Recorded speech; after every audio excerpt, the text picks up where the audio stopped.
The heart is always in movement. It cannot be still all the time, and so a person has to try to settle it. And he said, sallallahu alaihi wasallam, that the heart of the son of Adam is more inconsistent than boiling water. So you can imagine the movement of the heart. The more iman a person has in the heart, the more they're able to settle it. But the heart is always moving, and if you stop settling it, if you stop filling it with iman to keep it still, then it's inevitable that it's going to turn, and you will not be able to control the degree to which it turns and how far it will go or where it turns to. So settling the heart is extremely important. Now, subhanAllah, there are many lessons we take from this. The scholars mention that if you read about the companions, they took time to internalize the faith.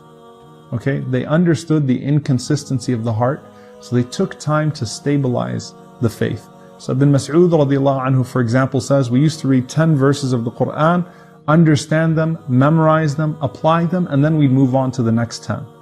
Think about then the Khawarij, the extremists that the Prophet ﷺ mentioned, that recite plenty of Quran, but it does not go beyond their throats. You know, there's a saying that extremists are blinded by the light, they're not guided by the light. What happens if water keeps on boiling? It'll evaporate. So there will be no iman whatsoever. So a person should slowly stabilize the heart rather than try to take in too much, because the iman does not come in that fashion. Iman grows gradually. You don't suddenly jump in and take it all in. It grows gradually, and a person has to make their heart consistent. So there are two supplications from the Prophet ﷺ that we'll learn today, inshallah, that are very similar, and a person might think that they mean the exact same thing, but there's a subtle lesson that we can take in the difference. The first one is the most frequent supplication of the Prophet ﷺ, that he would always say, Ya muqallib al-qulub, thabbit qalbi ala dinik. Ya muqallib al-qulub, thabbit qalbi ala dinik. O turner of hearts, make my heart firm on your path. If the Prophet ﷺ made that dua more frequently than any other dua, then what then for us? Does the Prophet ﷺ fear hypocrisy? Does he fear that his heart will be turned in any other direction? SubhanAllah, what about us then? If that was the most frequent dua of the Prophet ﷺ, it should also be our most frequent supplication, and we should increase it well beyond what the Prophet ﷺ used to say, for our hearts are not like his heart, alayhi salatu wassalam.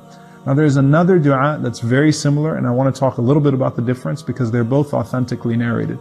Another dua the Prophet ﷺ used to make was, Ya musarrif al-qulub, sarrif qalbi ila ta'atik.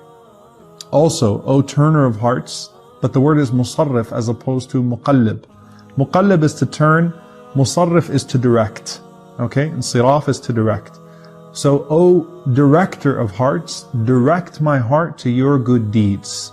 So, Ya muqallib al-qulub, thabbit qalbi ala dinik. Ya musarrif al-qulub, sarrif qalbi ila ta'atik. Ya muqallib al-qulub, the first one, which is the most frequent dua, is really to maintain your heart upon the path of Allah, longing for Allah and away from sins.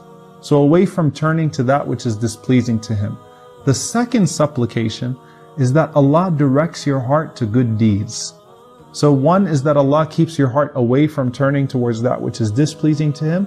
The other is that Allah subhanahu wa ta'ala turns your heart towards that which is pleasing to Him. So two du'as, the more important one, Ya muqallib al-qulub, thabbit qalbi ala dinik. And then the second one, Ya musarrif al-qulub, sarrif qalbi ila ta'atik. Allahumma ameen. May Allah subhanahu wa ta'ala keep our hearts firm and consistent and upon that which is pleasing to Him. And may Allah subhanahu wa ta'ala fill our hearts with longing for Him so that we meet Him in that state. Allahumma ameen.